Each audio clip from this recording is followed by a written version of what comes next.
How's it going, guys? My name is RighteousNicky and welcome to another Overmind game. Now, I'm not showing you the drafting phase because this game actually doesn't have a drafting phase. This game was recorded in quick match. Now, I don't usually actually show you games from quick match, but this game turned out to be a pretty serious game. And I really liked it because we have a Ragnaros versus Ragnaros here. And the game turned out to be decently long. So there was some very nice decision making process about counters and stuff throughout the game that I really like to show you. Now, they have a Sylvanas, which is pretty strong as well on this map, and I'm pretty new on Ragnaros in this particular game. This was back before they nerfed Ragnaros. Ragnaros had some recent nerfs to his damage overall, so he's in his OP state at the moment, and I'm building. I've learned for myself at least that not learned, but for me, my most comfortable build is the Meteor build. I spec into Meteor almost every time. I don't really like the Q&E build because they force you as a Ragnaros to go deeper, and as someone that doesn't have escapes, you don't really want to be doing that. You only want to be going deeper if you feel like you can secure a Q and be aggressive. Now, of course, the other builds allow you to go deeper because they give you more sustain, and that's understandable, but I generally feel that the Meteor for me is the way to go with Ragnaros most of the times.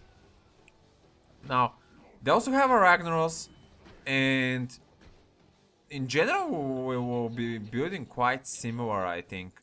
We're going to be seeing if I show the talent sometimes. Now, he is going to be using his Molten Core here, which is pretty smart. Maybe I should have used it as well.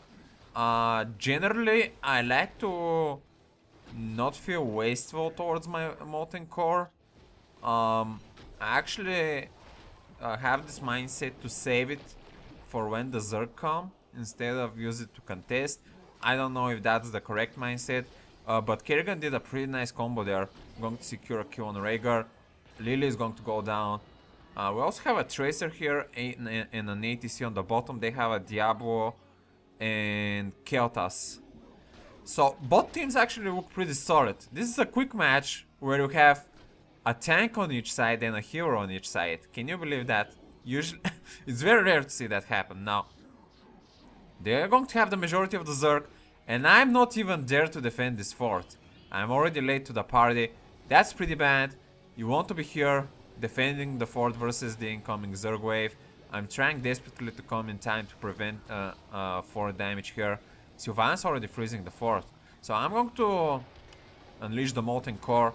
I'm going to try to clear as much as I can. They're actually focusing me pretty well here, so the duration of the Molten Core is almost going to be non-existent there. I managed to throw like 3 or 4 spells, but that was just about it. I'm trying to zone them out here a bit, but the core is going, the fort is going to go down. Unfortunately, we're going to lose our Kerrigan as well. So at the moment, things are looking pretty not well for us in general. To be honest, Sylvanas for them on this map is pretty solid. Tracer did pick up a very nice smooth kill there, so that's pretty cool. So if Tracer actually performs very well, we might be able to deal with the Sylvanas and Keltas, but yeah, I don't remember very well how well played the Tracer. I'm generally going to be emphasizing on the Ragnaros versus Ragnaros matchup because in the late game it turned out on who is going to be controlling the most.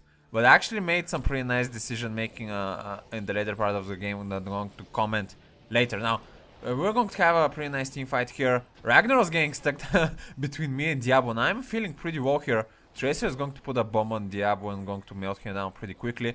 Now Kerrigan is going to chase them, those 2 squishes. That's alright, but I'm pretty low. I don't know why I'm staying this deep though.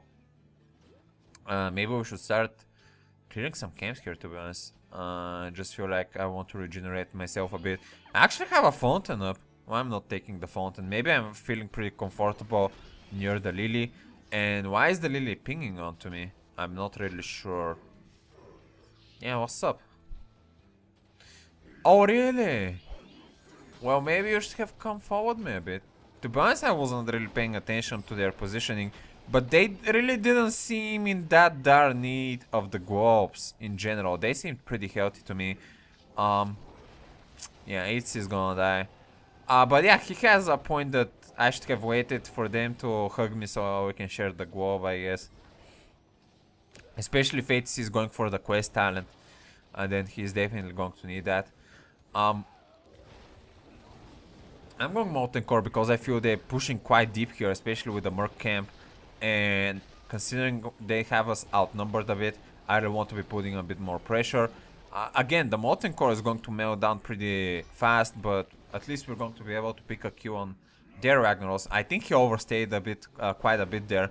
Usually when I see a Ragnaros with the Molten Core, I try to be as careful as possible because I know the Molten Core do some pretty substantial damage. Now Kerrigan going there, securing a kill on Sylvanas, that was perfect there, perfectly executed. We really need some pressure on the bottom point though. We have them on the numbers here as well as the levels, so we should be feeling pretty confident. I'm going to put the Molten Shield on Kerrigan. She's going on Rhaegar, but Kyotos is doing some pretty decent damage on the side. Lily is going to help us out a bit. Lily is getting melted down there. I'm going to boost her speed with my ability, but oh, I'm getting tossed by Diablo as well. I feel I might gonna die here. Yep, the Meteor, but I'm trying my best to sidestep it. Lily is healing me there, but a hammer from Ragnaros is going to finish me off. Now I picked the Lava Wave. It's the obvious ult for this map, if you haven't figured it out yet. It deals with the Zerg so well. So having it here is such a big boost. Now Tracer is actually keeping defense of the bottom one. But we are lacking the damage dealing without the Tracer, so we can barely kill anyone here. ATC is trying to get some pressure on Ragnaros. But they're going to take another fort. He's even going to ult there. I'm not really sure why he did it. I feel like that was a bit of a waste. Maybe he's controlling the top side point like this. But to be honest, if I wanted to use the Molten Core to contest, I would went to the bottom there, to be honest, to contest the bottom point. I don't know. Generally, either I feel like his Ragnaros is very wasteful with his Molten Cores, or either I'm not using them as much as I need to. I don't know, you tell me now. Diablo is getting pretty beefy with me here. He's actually winning this duel. I feel like I should be getting the hell out of here. I'm actually pretty low. If he has a combo, actually I'm getting Pyroblasted anyway. I'm dead. And this actually makes no sense. How is Ragnaros, the elemental ward, is going to get damaged by a Pyroblast, a flame ability? That makes no sense at all. Well, maybe there's some magic in the flame, I guess, but anyway. Tracer is still contesting here pretty well. There's a Merc camp there pushing as well, so it's applying some pressure as well there. They're going to take control of the 2 points again. I'm now actually considering what I should take for level 13 talent. This is actually probably one of the hardest talents that you are going to face as a Ragnaros. For the Meteor build at least, because neither of those 3 talents enhance your Meteor. So you either want to go for a heal from your Q, shoot from your E, or anti-stun sustainment. And actually Diablo is a stunner, so I might have taken that. I'm going to go actually Molten Core here to defend versus the Zerg. I'm going to stun 4 people there, doing massive amounts of damage. But again, the Zerg damage is just too much for me to sustain in the Molten Core enough. Lily is going to go to there, but she got stunned by the Ragnaros Molten Core there. That was very well executed by their Ragnaros. He's going to grab a kill on Kerrigan as well. Tracer going extremely low. Even dying there. This is going very bad for our team at the moment. They have taken 2 times already the maximum Zerg wave, so we're basically unable to apply any pressure to them. Nice. I wouldn't say excellent ult from HC. He just managed to get 1 guy, and he got bursted there, so that was not very good, to be honest. He tried to do something there. So I cannot blame him for that. But I think he should have maybe played a bit more defensive, wait for our other teammates to come alive or something. Anyway, I think I'm probably going for the Tempered Flame here. If I was in my past self thinking I'm doing as much as poke damage as I can with my meteors. We actually don't have poke, so that's another reason why I like the meteor build in this situation, because our only suitable damage dealer here are melee assassins. I consider Tracer to be more of a melee burst damage dealer than range. Like, she can kite, but when it comes to poke, her poke is not very good, to be honest. Especially if they decide to focus her. While the meteor is much more reliable for long range poke. Especially in this composition. So my main role here is to inflict as much as damage as possible from a distance. Actually did spec into all meteor talent so I can control the meteor once during its path. And also, I think it was a level 16 talent on the end of its path. It explodes for some extra damage, so that's pretty cool. Now I'm actually going to get caught pretty miserably here. Lily is going to ult for me, which is nice. She's going to dodge a Diablo ult and a Sylvanas ult, but the stun from Ragnaros is going to get her. Now we're going extremely well here. Kerrigan doing a Merc camp here, and he's just going to die. Unfortunately, very bad timing for Kerrigan to be doing a Merc camp. To be honest, it's not her fault. I'm the one that got caught there. But I would have stopped the Merc camp and tried to join my team. Now I'm going to desperate use the Molten Core here, because I don't want Sylvanas to be pushing that much, especially with this Merc camp. So I'm going to try to be inflicting some kind of damage there. That spell missed, unfortunately. Tracer now going on Sylvanas. I think Tracer is going to finish the Sylvanas. She thought that she might swap the... I'm going to boost her movement speed though. She probably thought that she's going to swap with her Banshee Spirit, but ooh, they did the boss there. Holy shit. This isn't good news for us. We already have enough pressure to deal with the boss, but now in the beacons, they're probably going to have a free beacon now. I decide to go contest the beacons because we cannot lose another beacon. And I feel like they might have been already won from the bosses. Tracer is dealing with the boss.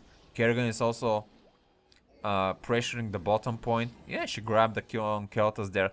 So this is going pretty well for us, despite that there's a boss going towards our fort. We're going to be able to secure the 2 points at the moment, and we see a low HP Rhaegar here. Ulti from ATC, but we have no damage here. I'm the only damage dealer, and I'm not that good of dealing damage onto a tank, to be honest. Lily is going to ult. Lava Wave coming here, doing tons of damage. I feel like everyone is going to die here, to be honest. Yep. Lily is going to die. ATC is going to... he's going to be sliding away a bit. I'm going to go for the living bomb talent there. Is ATC going to survive? But we did secure the Zerg there, which is a pretty big win. Tracer finish out the boss. She is actually not that good of dealing that big damage for a boss, but she did pretty well there, to be honest. Pretty well. It's mainly because she relies a lot of on small auto attack damage and not so much on abilities. Well, there are other heroes that can deal much better with PvE when it comes to abilities and auto attacks, like maybe Illidan and Sonya. But yeah, she did pretty well for defending the boss, especially so, because we had to be pressuring the points as well. But the Zerg, our Zerg didn't do almost anything. Their Ragnaros stopped the wave pretty easily with his ultimate. Now I'm thinking to myself, boy oh boy, we had a maximum Zerg wave and we almost didn't do anything. And it's pretty normal.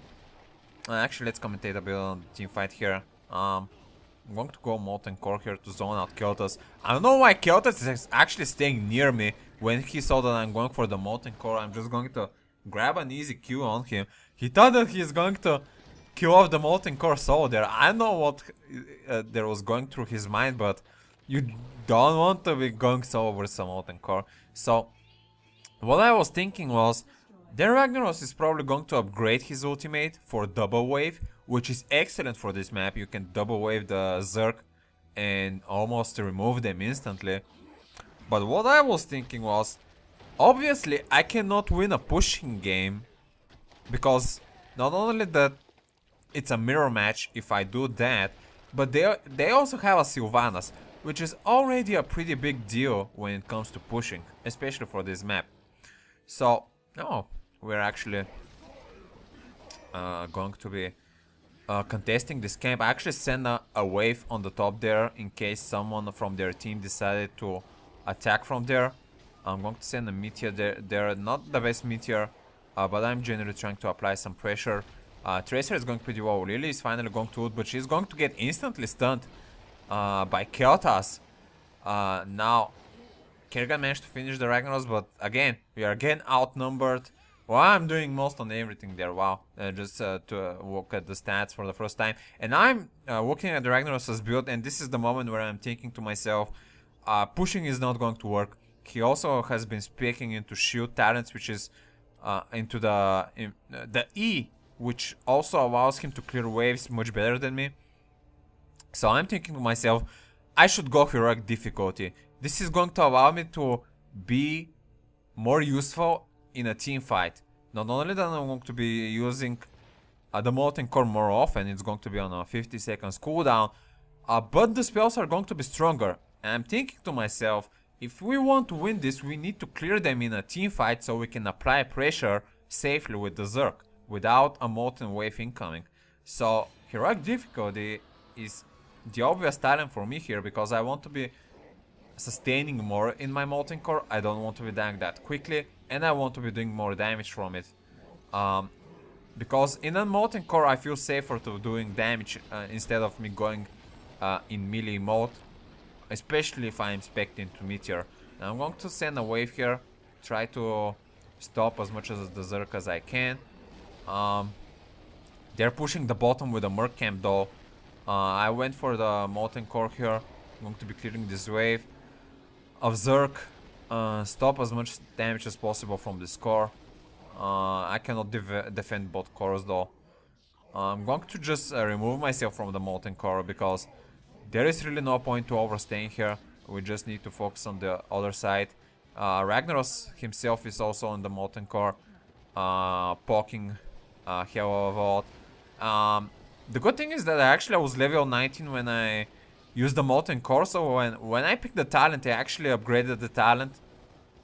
So now I'm at a 50-second cooldown on the Molten Core, so that's pretty nice thing to know. We're trading here, trying to trade, poke out some trades there. I'm going to be rotating my Meteor as much as I can for maximum damage. Ragnaros is pretty tanky with his E build though. 8C going, very nice ult from 8C. They're getting at least 2 people. I'm not seeing the bottom. He probably got at least 1 or 2 more, because we weren't taking that much damage. Now really going with the ulti. Very nice ult, but now I'm going with the Molten Core, throwing out some shit ton of spells there. They're going to try to burst me down, but I'm a bit more tanky than usual. Though they're doing a pretty nice job, but I'm going to be able to inflict enough damage so Kerrigan can pick up a kill there. Now I'm going with the auto attacks and spells there. I'm going to die, and now it's left, always left is Diablo versus Tracer. Tracer should be able to win this if she's positioning right. Oh, it's pretty close. It's pretty close. Is Tracer is going to be brave enough to go versus the Diablo? I don't know. But that was probably the first time we had a fight that wasn't a loss to us, which is pretty good. That means that we can either make the fights to a neutral standpoint or to a winning standpoint, in the best case scenario. So I feel like I really think I did a very good choice with the heroic difficulty talent here, because it really allows me to be a very big threat in the team fights, especially because we actually really need more damage ongoing there and not another wave clear. And Tracer is going to be capping one of the points. Diablo is on the other. Yeah, both teams are going to be heading to each other's sides. Now Tracer going versus Ragnaros here. She's doing a pretty good job. With the help of 8C, we're going to be able to remove Ragnaros, and this is a very good moment for us because they're outnumbered. I'm looking at the boss here. I really want to take a peek if they're doing this. I'm going to send a wave to stop the catapults going there. Though Kerrigan went there, Diablo is going to stun us. They're going to take control of 2 points again, which isn't good, but we're going to try to get some pressure here. We're doing some pretty nice damage on Diablo. He's going to get ulted by Rhaegar, unfortunately for us. Tracer is going to die. It seems Keltas is battling the bottom lane. Though, oh, excellent ult from ATC, but I don't really have that much damage. I'm going to be controlling the Meteor, maximizing the damage it can deal. We're going to be able to deal with the Sylvanas now. Diablo is left in Rhaegar. I think I should go Molten Core here. If I was here, I guess I picked another kill for with the Meteor on Rhaegar. Now I'm boosting ATC's movement speed so he can zone out Diablo. And we're going to be able to pick 3 kills here. We're securing the bot points. Kerrigan did an excellent job on the bottom versus the Keltas. And this is working pretty well for us. Now we really want to start this boss before the thing is, it's going to be a last second there. Which is going to be very good win for us here. If we manage to finish this boss before them noticing. It's actually only Ragnaros alive, but still. He's going to be sending a wave towards the Zerg. Now, the wave is actually not good versus bosses. It deals a lot of AoE damage, but not that good single target damage. So we're not going to be able to pressurize 2 lanes. Now, I'm actually going to start with the top lane because we still have some Zerg alive. And the boss still needs to kill that bottom fort first. Now, I'm thinking, man, they're actually pushing out the Zerg pretty easily. I'm going to send my Wawa wave a bit late there, but still to clear as much as minions as possible, so my boss, our boss, isn't that damaged, so he can do as much damage as possible. Now I really want my team to take this fort so I can go into the Molten Core to provide some more damage towards the boss. They decided to go for a Merc camp. I wouldn't say that was the best idea, to be honest. In this situation, you want to be helping your boss deal damage. I really don't know why my team decided to go Merc camp there. And they're just doing Merc camps while we had a pretty nice opportunity to team fight with the boss. I'm going to be poking here with the Meteor, doing as much as damage as possible. There is a Merc wave coming on the top, so it's probably a good idea if we go defend it.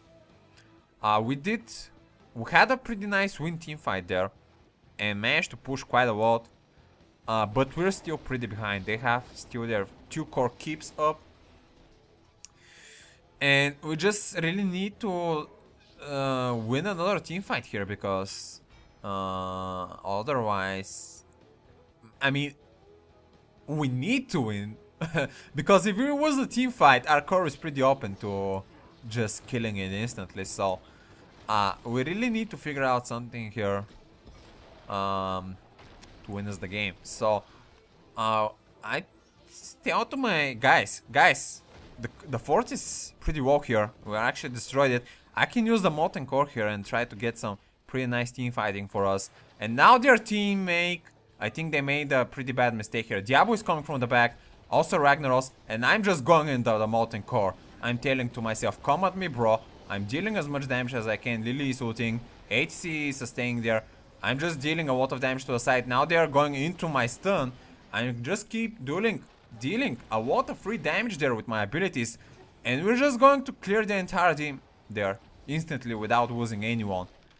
And I think we just finished them here, to be honest. Yep. HC is I don't know why I'm going there. HC is just going to cap that, so we have the Zerg also ongoing in case something goes wrong.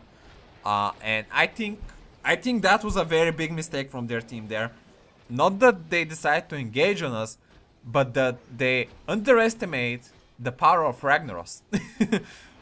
They were sandwiched between our team and my Molten Core, and they didn't even bother to focus me as well. which I wouldn't blame them for that. Focusing on full HP Ragnaros, especially if you're trying to focus the healer or tracer or something, isn't that big of a deal. But in general, I think they put themselves in a very bad position. Now actually I see that our core is going pretty well. 37%. It seems that some catapults damaged it there, and we're actually pretty afraid because of that, because we know that their entire team is actually now up and can decide to go backdoor our core. Now I'm doing as much as I can to actually bait them here. They know I'm lonely because they see my entire team on the top. I'm going to use my molten core because I see that I can do a lot of damage with the Zerk as well. Kyoto seems in a very bad position here. Trying really desperately to finish him out. He's going to get healed by Rhaegar. I'm going to send my wave on the bottom there as well. It's a molten core versus molten core battle here. My molten core though is much stronger than his, and now that I managed to oh, Diablo there. What is Diablo doing there? He's going to die. I guess Diablo tried to backdoor or something. I don't know what Diablo was doing there. But we're going to be able to pick a kill on him. I'm going to start this boss. Their team is doing a camp. They should probably come here to contest the boss. I don't know why their Rhaegar is figuring it out, but they're so late to the party. Now we have the numbers. HC is going to ult on Sylvanas. We're going to grab an easy kill there. Kelta's going with a Pyroblast on... Was it ATC? Yeah, he either ulted ATC or really doesn't seem like much. I'm going to go back to base because I'm pretty good to defending. Even if they decide to backdoor, I can go to the molten core and still stun them if they decide to do that. So I'm going to leave the boss and my team to leave the pushing, to engage the pushing. While I'm somewhere near here, I see that all three teammates from their team are dealing with the boss, so I don't mind helping out with the pushing here and leaving the core open. Kerrigan is going to pick up the 2 kills there, and we're in a very favorable position at the moment. Only the Ragnaros left. Now Diablo is going to get up. I'm going to send this meteor there. I'm going to pick up the Ragnaros. Only Diablo left. Sylvanas though is coming back. Diablo is going to die. A lot of Apocalypse going down. But we still have a pretty healthy boss and a Merc camp. And 5 teammates alive here. I'm also pushing the bottom lane with my Lava Wave, so catapults can start coming from there as well. I'm going now into the Molten Core so I can do a lot of damage to Sylvanas. She's going to get annihilated. And this, guys, is going to be a win. Holy shit, look at how so much damage they did there. Wow. 130k. Holy shit. This is going to be a quick match game, guys, but I think it was a pretty serious game in general that I really wanted to share with you guys. And I think a pretty big decision making that won us this game is for me picking the level 20 heroic difficulty talent. If I went for the double wave talent, I don't think we would have ever had this team fight potential to just kill them in a team fight. So yeah, I think that was a very big move that helped us a lot in turning this game around. So this is going to be everything from me from today, guys, and thank you for watching.